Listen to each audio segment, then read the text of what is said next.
ఓం సాయిరామ్, జై సాయిరామ్. సాయి భక్తులందరికీ వందనాలు. ఒక భక్తురాలి అనుభవం మీకు తెలియచేస్తున్నాను.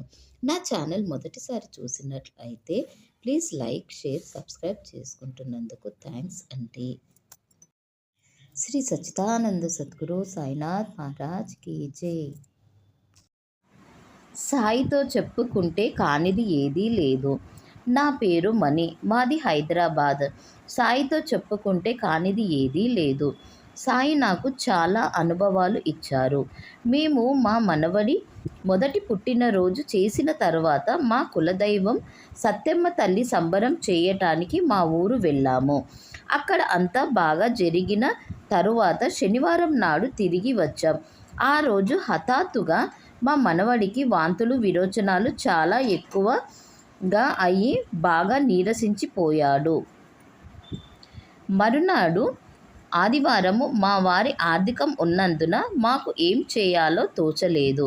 నేను సాయినే నమ్మి బాబా ఇంటి దైవానికి సంబరం చేసి వచ్చేసరికి ఇలా అయ్యిందేంటి?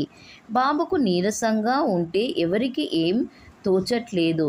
రేపు నా కొడుకు తన బాధ్యతను నిర్వహించాల్సి ఉంది. ఆ కార్యక్రమం పూర్తి చేయాల్సిన బాధ్యత మీదే తండ్రి. ఆ సత్తమ్మ తల్లి మీరు కలిసి బిడ్డకు ఆరోగ్యం ప్రసాదించండి.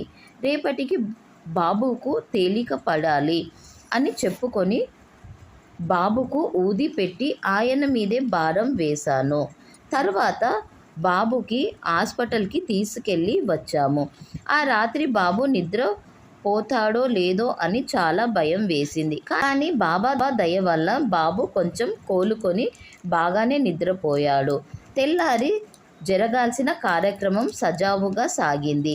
ఆ సాయంత్రానికి బాబు బాగా కోలుకున్నాడు. కానీ తర్వాత రోజు నుంచి ఇంట్లో అందరికీ కొంచెం నలతగా అనిపించింది. అప్పుడు నేను బాబా నీదే భారం తండ్రి, శివరాత్రి వస్తుంది. ఆ రోజుకి అందరూ కోలుకొని ఆనందంగా శివయ్యను ప్రార్థించుకునేలా చెయ్యి తండ్రి అని బాబాకి చెప్పుకొని ఓం శ్రీ సాయి ఆరోగ్య క్షేమదాయ నమః అని అనుకున్నాను. సాయి పిలిస్తే పలికే దైవం కదా అని సమస్యలను తొలగించి అందరము ఆనందంగా శివయ్యకు పూజ చేసుకునేలా ఆశీర్వదించారు. బాబా ధన్యవాదాలు సాయి. ఆనంద సద్గురు సాయినాథ్ మహారాజ్ కీ జై.